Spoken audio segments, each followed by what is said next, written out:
Hola amigos, llegamos al final, va a ser larguito, bueno, va a ser más largo de los capítulos de la modernización de China. Así que no le voy a poner ni número, es decir, último capítulo.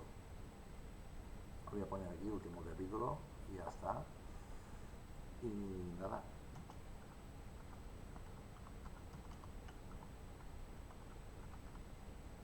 se va a entender muchísimas cosas de lo que pasó, de lo que pasó. Después saldrá uno que es el papel que hizo España y ya está. Y entonces ya empezaremos ya con otra historia, con la historia militar de China, mezcladito entre otras cosas. Por cierto, aunque no os lo creáis, yo no veo las reacciones inmediatamente. Igual los veo un día después, o el mismo día, o 2 o 3 días. Sé que hay una que me entra una llamada que yo creo que le pongo la pausa, que es lo que hago habitualmente. Habitualmente cuando yo estoy grabando, pues me entran varias llamadas, pongo la pausa, hablo y ya está. Hay una donde se ha colado. Entonces, quiero vuestra opinión. Si la borro o no. Una servicios sociales no, teleasistencia. Una conversación con teleasistencia. La conversación es más larga, lo que no sé es qué pasó. ¿Qué pasó? Estoy hablando de cosas personales que me están pasando a mí, ellos me están preguntando y yo se lo estoy contando. Ya está.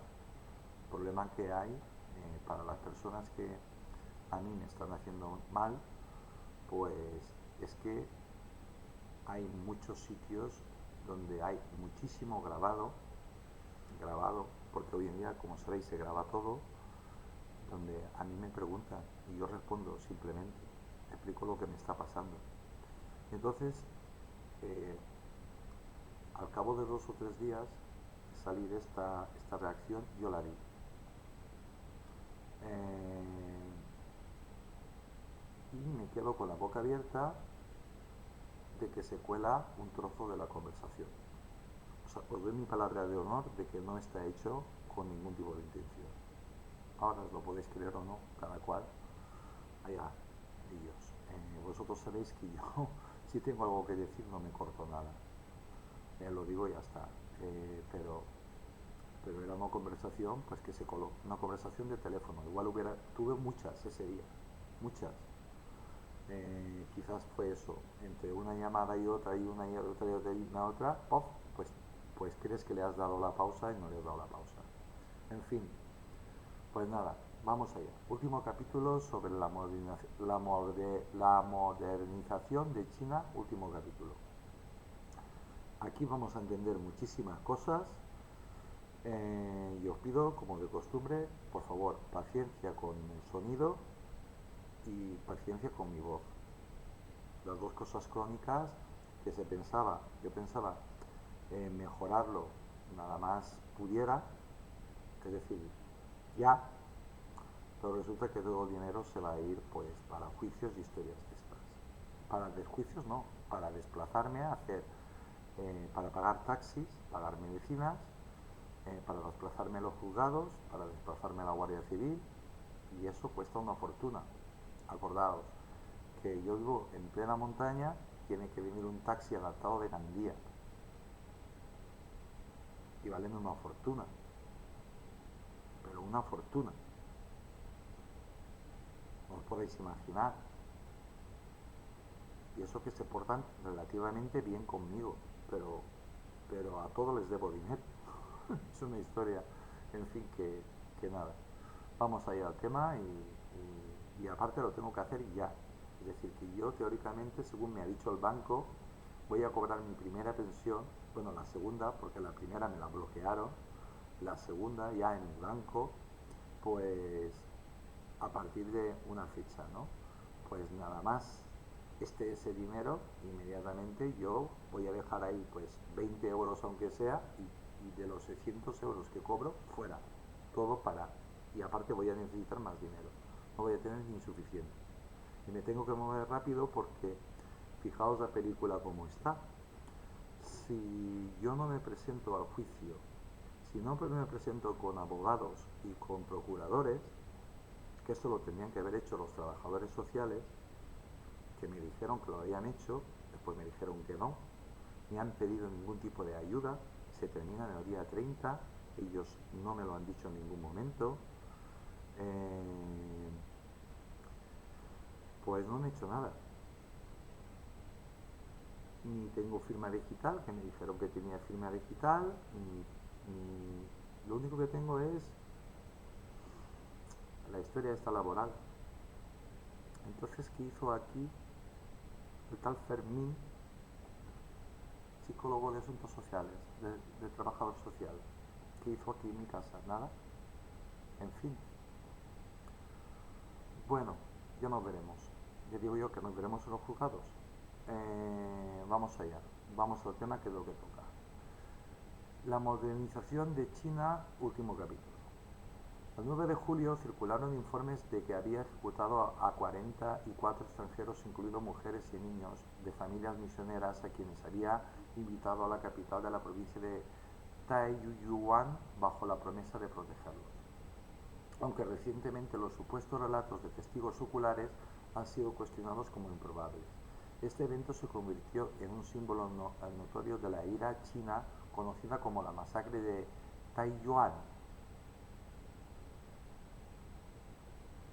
Es que en China a los chinos les hicieron de todo, absolutamente de todo, de todo, de todo, de todo, de todo. La modernización de China, último capítulo. Aquí pone capítulo 8, pues, pero, en fin. La Sociedad Misionera Bautista, con sede en Inglaterra, abrió su misión en Shanxi en 1877. En 1900 todos sus misioneros de allí fueron asesinados junto con 120 conversos. Al final del verano de ese año, más extranjeros y unos 2000 cristianos chinos habían sido ejecutados en dicha provincia. El periodista y escritor histórico Nat Pratt calificó la masacre de cristianos en Shanxi como la mayor tragedia en la historia del evangelismo cristiano. Pues no ha haber ido. No ha haber ido. Pues no hay mártires en la iglesia Virgen Santa, la iglesia cristiana. No ha haber ido. Se estima que, y más si tu país está ahí, que va a intentar colonizar China. Se estima que en su conjunto durante la rebelión de los boxers, estudiantes, religiosos, budistas, un total de 136 misioneros protestantes y 53 niños, 47 sacerdotes y monjas católicos, 30.000 católicos chinos, 2.000 protestantes chinos y entre 200 y 400 de los 700 cristianos ortodoxos rusos habían sido asesinados por Pekín. Era una guerra, donde Occidente quería imponer pues su religión y sus costumbres, y China no. China lo único que quería era modernizarse, y ya está. Esa era la única razón por los que no lo habían echado, por los que no los echaron inmediatamente, como ya se ha puesto de manifiesto en varias reacciones, según los propios que han escrito esto, que no son precisamente chinos. Los boxers, los religiosos, asesinaron a cristianos en 26 prefecturas. Colectivamente los muertos protestantes fueron llamados los mártires de China de 1900. No ha haber ido. Y más si tu país está matando y masacrando a miles de chinos. No vayas, no vayas. Yo no iría, vosotros iríais. Ahí no, pues ya está. Entonces, Thomson 2009, página 184. 222 de los mártires cristianos chino-rusos, incluidos San Mitrofano, fueron canonizados localmente como nuevos mártires el 22 de abril de 1902, después de que el archimandrita Inocencio Furugonsky, jefe de la misión ortodoxa rusa en China, solicitara al Santísimo Sínodo gobernante perpetuar su memoria. Bueno, los hicieron santos, pues muy bien, pues santos son, ortodoxos. Esta fue la primera canonización local en más de 2 siglos. Los católicos beatificaron en 4 diferentes ceremonias a 120 mártires por los papas León XIII, Pío XII y Juan Pablo VI. Y Juan Pablo II. Perdón, Juan Pablo VI, Dios mío, cómo estoy. Pues eso, pues eh, es que Francia, Bélgica y un montón de países eran cristianos. Porque España, pues también está preparado ya el tema de España, y a España vais a ver la cosa que hizo. Este último canonizó a los 120 mártires el 1 de octubre del año 2000 en la plaza de San Pedro en Roma bajo el nombre de Agustín Zhao Rong y sus 119 compañeros. Consecuencias: ocupación, saqueo y atrocidades. La ocupación de Pekín. Sector británico es que es un mapa. Está en amarillo, el francés en azul, el estadounidense en verde y marfil alemán en rojo y japonés en verde claro. Es el pastel que se han repartido las colonias. Y pues la fotografía de un, boxer, pues de un boxeador que llamaban ellos, pues ejecutado, publicado por los franceses en Teistin. Boxers decapitados, es decir, religiosos y estudiantes decapitados en frente de un grupo de soldados chinos y japoneses. Vamos, que el asunto se iba enquistando y iban a ver quién de todos hacía más atrocidades. La Alianza de las 8 Naciones ocupó la provincia de Zili, en tanto que Rusia ocupó Manchuria. El resto de China no fue ocupada debido a las acciones de varios gobernadores Han, quienes conformaron la protección mutua del sureste de China, que se negó a obedecer las declaraciones de guerra, manteniendo a sus ejércitos y a sus provincias fuera de los combates. Es decir, China es tan grande que había zonas donde los Han, la dinastía de los Han, pues decían aquí, de aquí, aquí nada. Pasad por otra parte, pero aquí nada. Ni los chinos ni los otros. Dejadnos tranquilos, porque si no, nosotros os vamos a eliminar. Que esto también está reconocido por los que estuvieron allí. Después la historia ya te cuentan otra película. Zhang Tiong dijo a Ever Fraser, cónsul general británico de Hong Kong, que menospreciara a los manchúes con tal de que la alianza de las 8 naciones no ocupara las provincias bajo el pacto de defensa mutua. Pekín, Taijin y otras ciudades del norte de China estuvieron ocupadas durante más de un año por la Fuerza Expedicionaria Internacional bajo el mando del general alemán Alfred Graf von Walders.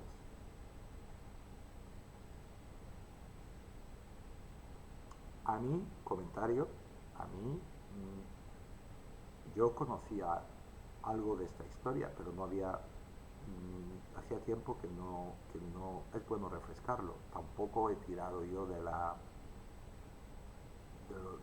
esto, hay bibliografía de sobra, pero, pero si os dais cuenta, con el poco tiempo que estuvieron ahí, la tremenda masacre y el tremendo error que sembraron. Y sobre todo, sembraron la semilla del comunismo. Ese fue al final el resultado del comunismo, que sigue imperando en China. Las atrocidades de las tropas extranjeras eran habituales. Las tropas francesas devastaron el campo alrededor de Pekín en nombre de los católicos chinos. Los estadounidenses y los británicos pagaron al general Yuan Xingkai y a su ejército, el nuevo ejército, para que ayudaran a la alianza de las 8 naciones a suprimir a los religiosos y estudiantes, a los chinos que querían permanecer libres y fuera de toda opresión. Las fuerzas de Yuan Xingkai mataron a decenas de miles de personas en su campaña contra los religiosos, estudiantes, contra los chinos, en la provincia de Ceilí y Shandong, y después de que la alianza capturase Pekín. De los cientos de miles de personas que vivían en Pekín Durante la dinastía Qin, la mayoría eran portaestandartes manchúes y mongoles de las 8 banderas que habían sido trasladados allí, luego de la expulsión de los chinos Han en 1644. En sus apuntes misceláneos sobre los boxers, sobre los religiosos, estudiantes chinos, sobre el pueblo chino, el periodista japonés Sawara Takuse escribió acerca de las violaciones contra mujeres de los portaestandartes manchúes y mongoles. Pues bueno, si lo leéis, es mejor que no lo leáis, de verdad, porque es simplemente atrocidades puras y duras. Puras y duras. Tipo nazi. Tipo nazi. Mujer embarazada, violada, embarazada, cuando va a dar luz, pues se le ata de piernas y a ver qué pasa. ¿Pero qué pasa? Porque se muere el niño y que se muera la madre. O que en el último momento intentan hacer una cesárea. Muere el niño y muere la madre. Porque está atada. Atada de piernas. Imagínate una mujer parturienta atada de piernas. Atada.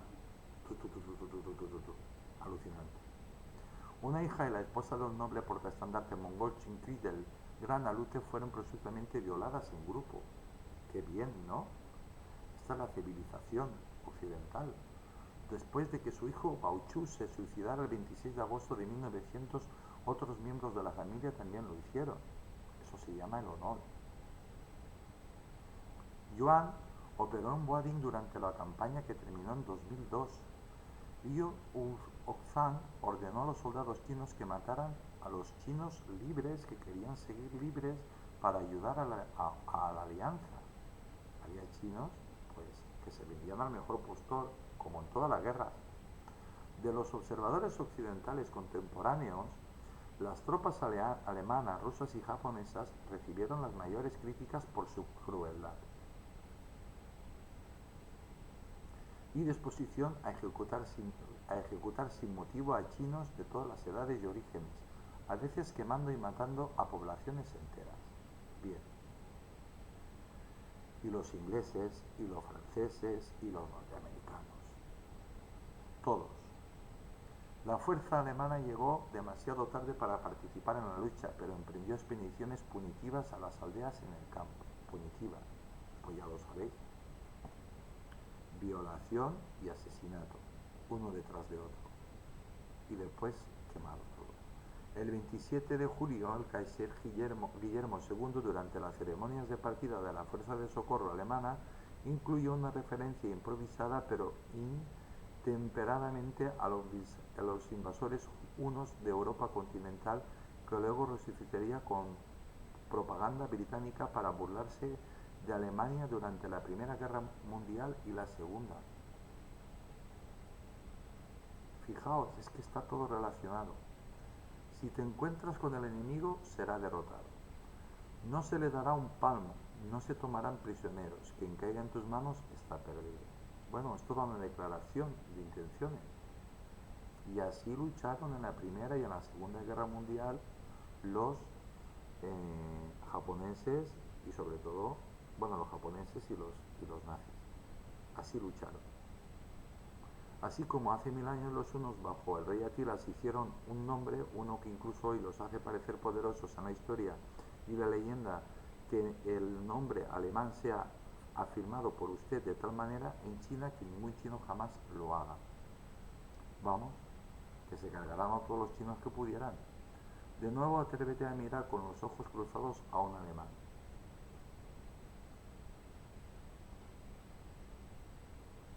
Es que ya estaba en aquella época el germen del nazismo y de la raza aria, ya estaba. Ya estaba. Ya estaba. Las cosas no pasan de un día para otro. Un periódico calificó las secuelas del asedio como un carnaval de saqueo antiguo y otros lo calificaron como una orgía de saqueos de soldados civiles y misioneros. Pues qué buenos misioneros eran, ¿no? Que se dedicaban a saquear. Por eso lo mataban. Esas caracterizaciones recordaron al saqueo del Palacio de Verano de 1860. Cada nacionalidad acusó a los demás de ser los peores saqueadores. En realidad todos eran iguales de malos. Vamos, iguales de crueles, si queréis que lo diga de otra manera. Un diplomático de Estados Unidos, Albert G. Sikiens, llenó varios vagones de ferrocarril con botín y artefactos. La delegación británica realizó subastas del botín todas las tardes y proclamó que el saqueo por la parte de las tropas británicas se llevó a cabo de la manera más ordenada. Sí, tan ordenada que todos podéis ver la cantidad, que el 99% de lo que hay en el Museo Británico, nada es británico, todo es de otros países. Sin embargo, un oficial británico señaló que es una de las leyes de la guerra no escritas que una ciudad que no se rinde al final y es tomada por la tormenta es saqueada. Pues muy bien, eso lo dicen los que saquean. Tienen que poner alguna excusa, tienen que poner algo para, para no quedar como lo que son, como auténticos asesinos y salvajes. Durante el resto de 1900 a 1901, los británicos realizaron subastas del botín todos los días excepto los domingos frente a la puerta principal de la delegación británica.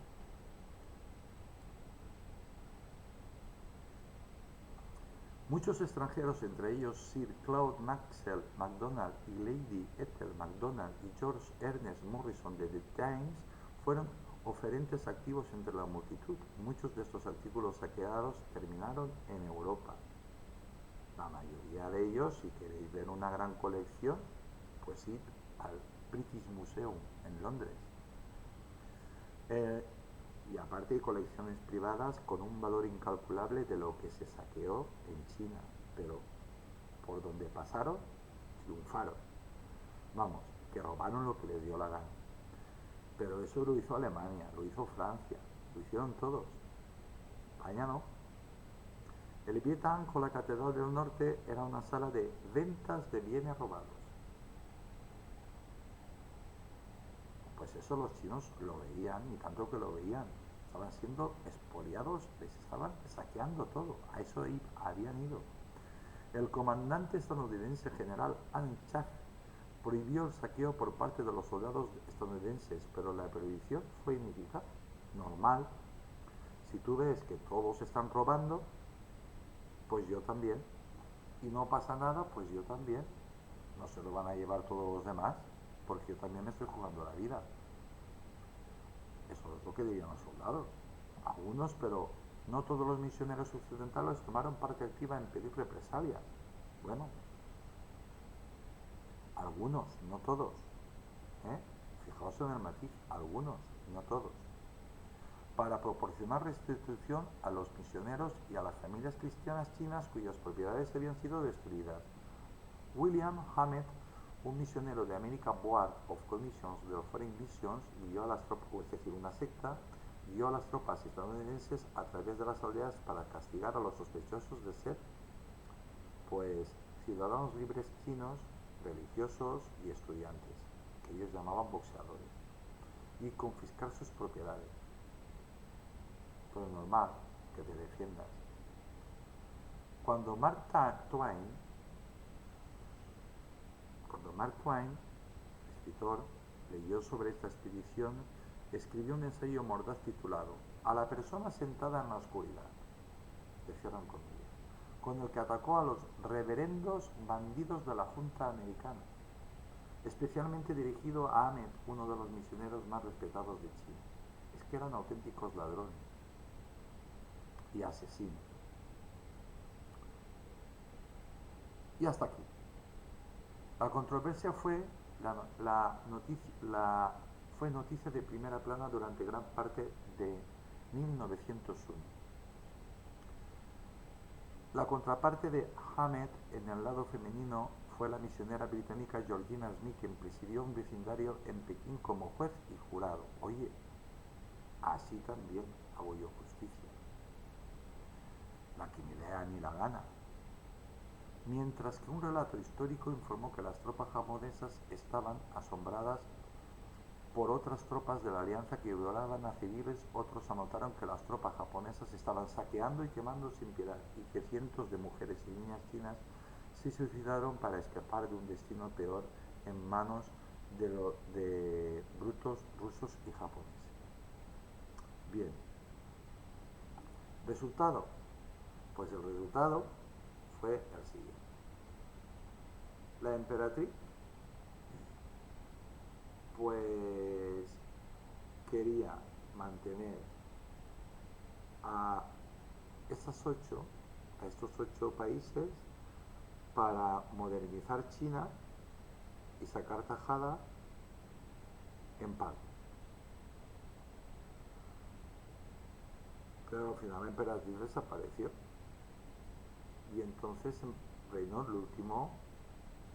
Hay una película preciosa de Bernardo Bertolucci, El último emperador, muy bien hecha, que un niño de 3 años pues subió otro. Y ahí se terminó la dinastía. Y entonces ya las consecuencias, la ruina más absoluta en China, encima los campos quemados y abandonados, sequías, el pueblo descontento, y entonces salió un señor que se llamaba Mao Zedong, que había oído hablar de un tal Lenin, de un tal Karl Marx y cosas de estas. Estamos hablando del comunismo. Y empezó pues una guerra. La guerra, este señor escribió un libro rojo que se llama El libro rojo de Mao Zedong. Muchos lo hemos leído en nuestra juventud, igual como a Karl Marx y cosas de estas y otros tipos de libros. Y nada, este señor lo único que quería era un país pues fuerte, poderoso y tranquilo. Y que los pobres pues no fueran pobres. Lo que pasa es que con el comunismo ya sabemos lo que pasa. Lo mío, lo tuyo es mío, es de todo, es para todos y lo mío mío. Bueno, pues nada.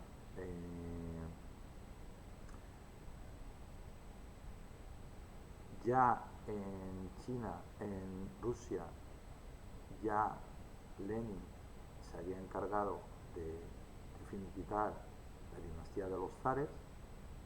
El zar Nicolás II, primo hermano del rey de Inglaterra, que si los veis, buscad las fotos, parece que sean gemelos, pues fue asesinado, él y toda su familia, y entonces pues se creó pues la revolución rusa, el comunismo, y en China pues se tomó ejemplo de lo que se hizo en Rusia. Simplemente que Mao Zedong pues no mató al emperador, lo reeducó. Hicieron unas cosas que se llamaban unos sitios de reeducación. Yo os recomiendo que si no os gusta leer, que veáis El último emperador, Bernardo Bertolucci. Es una película fantástica, muy bien hecha, más larga que un día sin pan, pero muy bien hecha. Y nada, y este señor pues murió, el emperador murió siendo jardinero. El auténtico emperador murió siendo jardinero. Pero los rusos se cargaron a toda la realeza, a todos los que pudieron. Empezando por el zar y toda su familia. Así que todos los duques, condes y todos los que pudieron huir escaparon. Y los que no, pues fueron cazados. Nació el comunismo, primero la revolución rusa y inmediatamente la revolución china, que en el 2049 se cumplirá 100 años de esto. Y aquí se entiende pues perfectísimamente que los que perdieron la guerra contra Mao Zedong, es decir, contra el pueblo chino hambriento,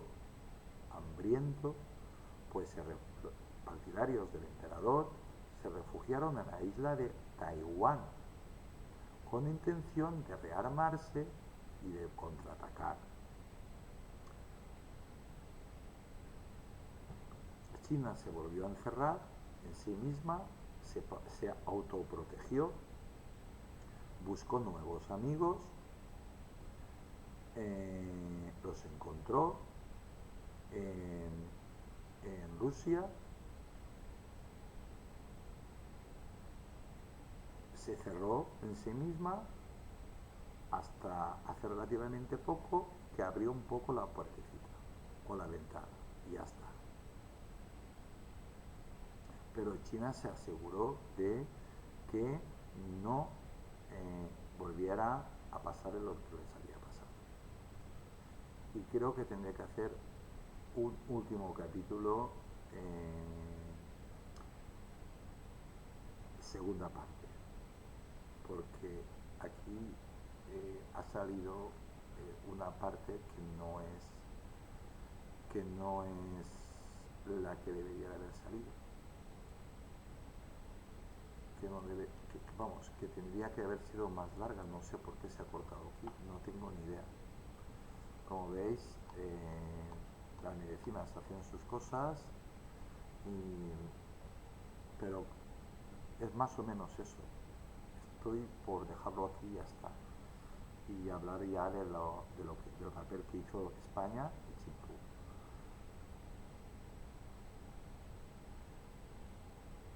Y nada, pues eso, que hasta aquí. Soy Tony Garcés, os mando un saludo muy grande desde Valencia, España. Os pido disculpas por el crónico problema de voz y de sonido. Ya se solucionará. Acordaos que tengo un montón de problemas personales y nada, que los tengo que solucionar. Lo primero es primero y después lo segundo es segundo. Pido paciencia, muchas gracias y nada, pues esto ya está terminando. Como mucho quedan dos. Igual lo termino de completar, en vez de utilizar la memoria, pues utilizo lo que está escrito, pero es eso lo que pasó, no hay más. Se pidieron grandes cantidades brutales de dinero que al final Mao Zedong no pagó. Al principio sí que pagaron, pero después ya no pagaron. Cuando Mao Zedong se hizo con el poder y cosas de estas, y preparó un ejército moderno y con una cantidad de chino que era, pues venid a cobrar si queréis, que no vamos a dar un duro. Eso fue lo que pasó. Y después actuó pues la famosa propaganda de Estados Unidos, mi admiradísima propaganda de Estados Unidos, con un montón de películas de Hollywood que muchos habréis visto, 55 días en Pekín, esta, aquella y la otra, y empezaron las críticas. Bueno, igual hago otro capítulo, no lo sé. Pues nada, eso, que soy Tony Garcés, que os pido disculpas por mi voz, no tengo voz, por el problema crónico de sonido, tened paciencia, por favor. Y nada, pues un saludo muy grande desde Valencia, España, y que Dios os bendiga a todos. Mañana más.